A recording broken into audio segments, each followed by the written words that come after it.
te iwi, no mai hoki mai ki Inside Netball. Welcome back to the Inside Netball podcast. Ko Ravinder Hunia, tōku ingoa. And joining me on the panel today is former Silver Ferns captain Anna Stanley and Sky Sport commentator Jenny Woods. Kia ora korua. Kia ora. Now look, wahine mā, we are nearly all back into studio. We are moving one step forward at this moment, so I can't wait till you can both join me here at the table again. But let's get into the Silver Ferns chat. We're reviewing the Taini Jamison Trophy series.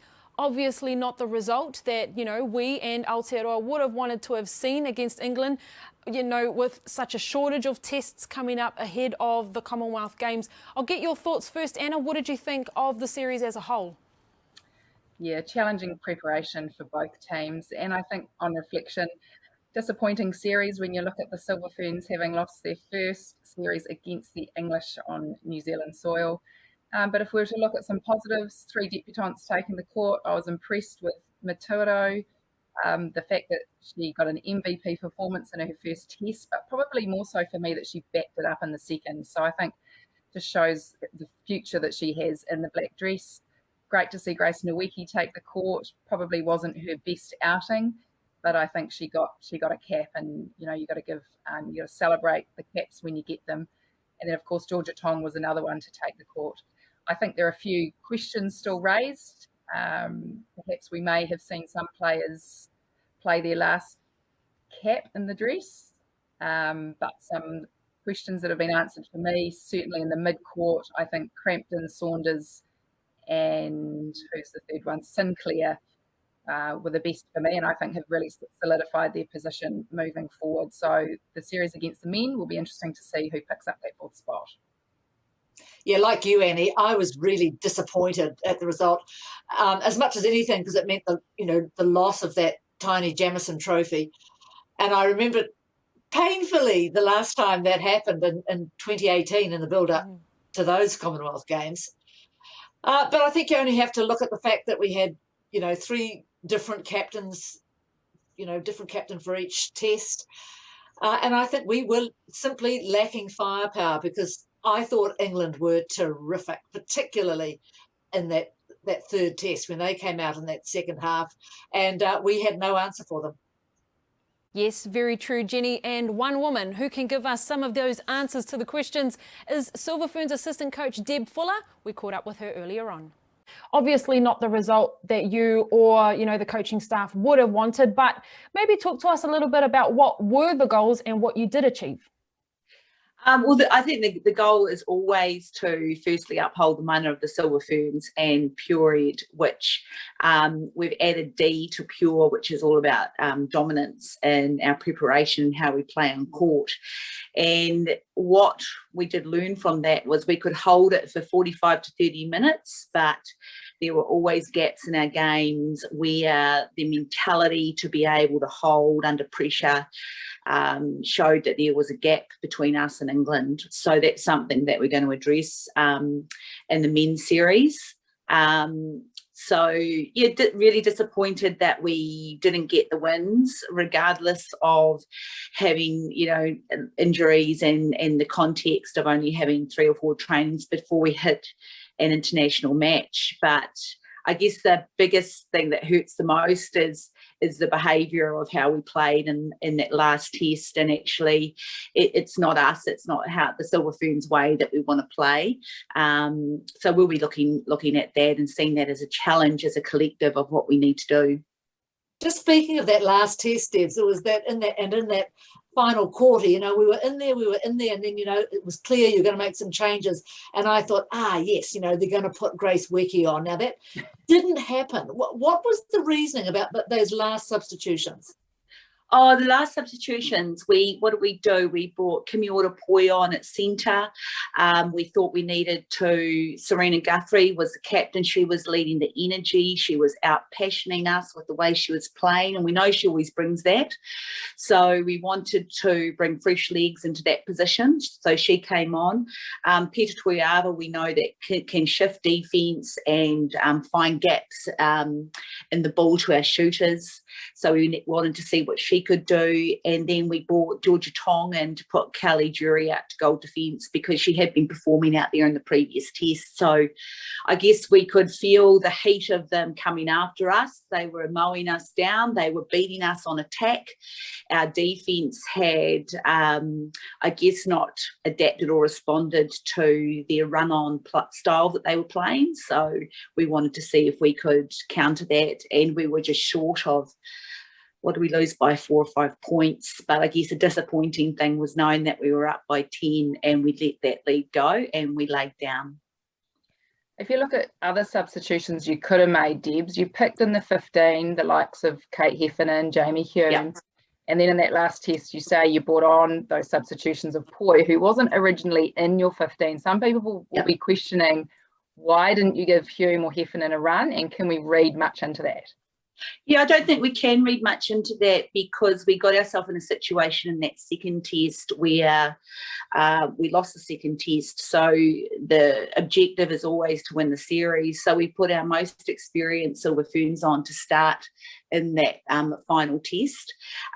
Jamie and Kate have been awesome throughout our trainings, and it was more about, I guess, when you look at Kimi Ora-Poi going into a pressure situation, she'd been there before. She performed for Constellation Cup at the start of the year. She had a better connection, or more concrete connection, with Berger and Selby Rickett, who she was going to be playing with. So that kind of gave her the upper hand on the other two, who it would have also been their debut and been in those attacking positions under, the England were changing up their defence constantly. So I think when you bring new people into a group, into those international experiences, it's all about timing, and they'll get their opportunity. Talking about new people, Deb, even though you did bring on the more, experienced players to play, they still aren't as experienced as players you've had in the past. So talk about the dynamics that you've been dealing with, and considering it was such a shorter amount of time to do that this time around, what was the dynamics like? And is it like starting again with, practically a brand new side? Yeah, I think that's a really good question, because it is about dynamics in netball. It's also the number of caps and the experience that England had up on us was massive. But I don't think that's something that could determine a win or a loss, because you look at the performances like Tiana Maturo, who went out and played like she had 50 caps already from New Zealand. So I think the dynamics were big to bring the group together. We are, I guess, also missing or having a new captain in Gina, and then having Sulu to captain, and then Sam. So there was a bit of shifting the chairs around who was going to lead the charge each test. But I think that's all part of it. It's really looking, and it really tests people's ability to adapt, to be able to show that they can perform under any circumstance, that they can perform and front up every day regardless of what's happening. And I think that's where you get that real battle-hardened toughness. So I think sometimes when the dynamics are struggling, it's really about who can work through that, which athletes are really clear about who they are and why they are here, shows through.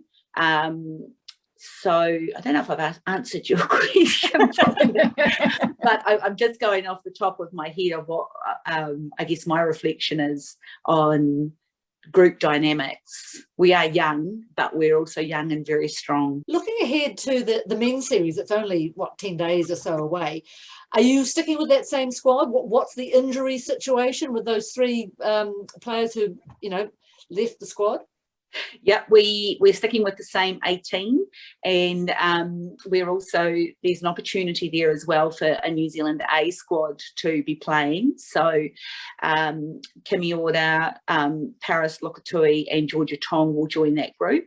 So again, it's another test for that 18 to come in and show how they can manage themselves and how they can, I guess, respond, because now's the opportunity to see how people respond to the challenge of really identifying the detail that's missing in their individual performance, and also for us as coaches what's missing in how we prepare. So Gina should be back, and Sulu, I think we're getting more tests with her, so we might be a wee bit short in that defence end. Have you got too many players to choose from? Just looking at the squad, does it make it harder for you and Knowles to pick that 12? Yeah, it does make it harder in certain positions, especially in the mid-court. In the defence end, we had 3 encircled defenders. So that wasn't that hard to pick. And the shooting end, again, wasn't that hard either, because every training is like a trial. So trainings are recorded as matches are and looked at. So it's, and you can really see with shooters whether they're on or off in terms of how they flow in training. But the biggest competitive, hardest decisions are made in the mid-court at the moment. Finally, Deb, you have, well, kind of a better opportunity this time in terms of preparation. You'll, hopefully have a group that's more solidified and together before the series starts, with a bit more surety there. What are the things perhaps that you and Knowles are going to change or add to that preparation to better prepare the girls for this series? Yes, that's a great question. Well, I think time is gold, so we will have time now. Usually going into an international series, we have 2 camps, and because we couldn't have that because of lockdown, we just made most of the time that we did have, which meant being really clear and having absolute clarity on how we want to play the game, what the strategy is, what the language is that we use, so that when you walk into a pressure situation on court, you understand exactly what your job is. So I guess one of the key things is recognising momentum, and what we saw in the footage was England got momentum on attack, and as soon as a team gets 3 in a row on you, you need to change up something, and that change up didn't happen fast enough. So it's, I guess it's really game education and knowledge and being aware of what's happening in the moment, and just sitting with that moment of pressure and not trying to overreach or try and do anything that you wouldn't normally do. So if we can recognise momentum when it comes, and if we can fully commit to the behaviours on and off the court and the detail and be absolutely committed to that, we'll be fine. And so it's that's the challenge for us. It's an awesome challenge, and we're going after it. Now, I know Rav said finally, but that was a trick. But I've got to ask. I was going to ask if there was another question. Because okay, you've got the men's, Deb, and then what happens next? Do you? Because there's talk of this nations tournament up in January. There's something at the end of the year. I mean, do you have a clear map ahead leading into Birmingham? So I think there is the quad series in England will go ahead in January. So that will be great. That'll be another opportunity for people to test, again, how they prepare as an athlete and how they can back up day after day play international netball. So that's going to be a massive test, which is great.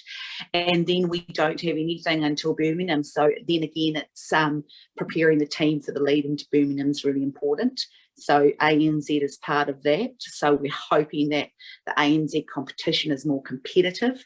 We don't like it when ANZ games are blown out by 20 goals.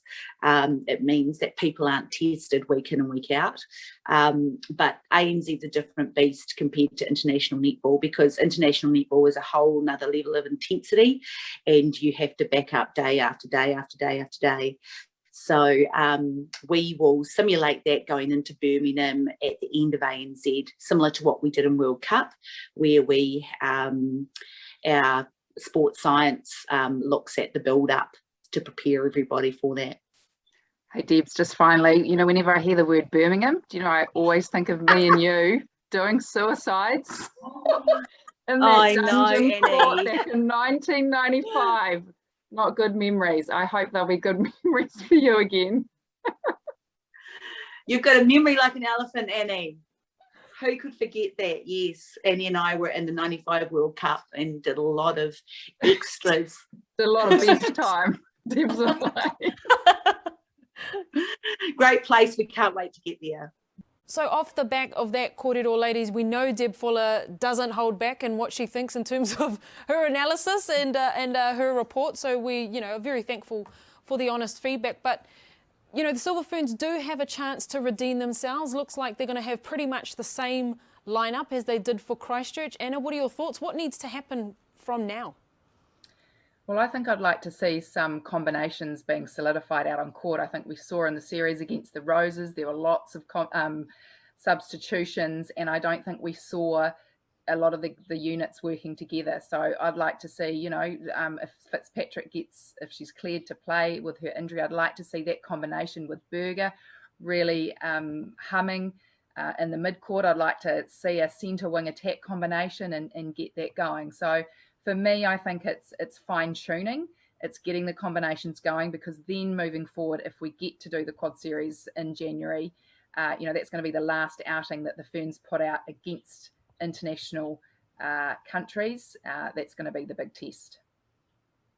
Yeah, I'd like to see more of Grace Wicke, actually. And I must admit, I was willing her onto the court in that third quarter, because when I realised they were going to make some changes, I thought, yes, they're bringing her on. But that wasn't the case. And I think, somebody like Shannon Saunders, we know she can feed a tall shooter. She had all those seasons of feeding Janelle Fowler. So I don't think that would be a problem if that's what they're worried about. We should have, Crampton and Maturo back. So you would just like to see, progress as much as anything. In the knowledge that there are a number of players out, and I don't know when they'll all be back, but some of them still have to have their babies. Very true. There's a serious timestamp on those wahine who will be having their babies. But Jenny, you bring up a very interesting point about wanting to see more of Grace Nweke. Now, a big reason why she probably didn't come back onto the court is because Geva Mentor stayed in that goalkeeper position, who, really had her number in game 2. We've seen Geva in the past play up against tall shooters such as Janelle Fowler-Reid, Romelda Aiken in the Suncorp Super Netball, which could have explained a little bit of that. But let's have a look at the England squad. Anna, what was it for you that you think got them over the line? They made, minimal changes to their squad in game 2 and game 3 and still pulled it off. And when they did make the changes, they didn't miss a beat. And I think that was the key difference between both sides. For me, and we've talked about it a bit, and we've heard about Cardwell and the shooting end, really impressed. I think you look at her, she doesn't look like your natural shooter. She's a little bit unorthodox, but she's just got this instinctive ability to know where the space is. She lets the ball go. She's very accurate. You've got Fisher in the back, who we've all got a bit of a sweet spot for because she's a steel player now. So, I think that the England Roses, the coach has got a lot of questions on that shooting end, because you've got Harton and Housby back in Australia who haven't even been a part of the squad. They're the old guard. You've got the new guard that just beat the Silver Ferns, and Fisher, Cardwell, Drakeford, Lewis, you throw in there. Some interesting calls that Thilby will have to make come the end of the year when they play the Jamaicans. Interesting too, there were 2 shooters in that group who didn't even get on the court, Rhea Dixon and Ella Clark. So hopefully they've enjoyed their time in New Zealand.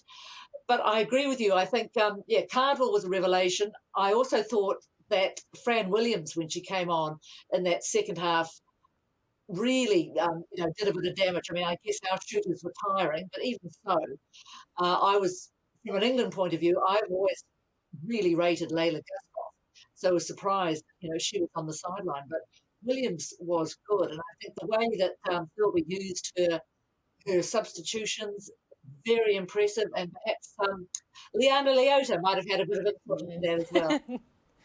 Good old mid-quarter, and you're looking at the mid-court, that they've got some real experience now. Guthrie, Mentor, Jade Clark. We used to talk about the fossils for the Silver Ferns, but they've got them in the Roses now. If you're looking at Jade Clark, she's nearly 180 test caps. I mean, I can't even believe her knees are still going. She played when I played. Jeva's nearly on 150. So some incredible stats there and longevity with those girls. But it's, England are on the up and they're looking good. That's right, Wahine Ma, you have heard it here first. England Roses now have the new team of fossils. One of those fossils is Geva Mentor, and we caught up with her earlier on. We've all been through a lot. We've all had our separate trips to get here. Obviously, me from Melbourne to Singapore to Christchurch, and then the 2 weeks hard quarantine. I haven't trained or played with these girls for over 2 years. We weren't able to do much together as a team in quarantine, and literally only had a week together.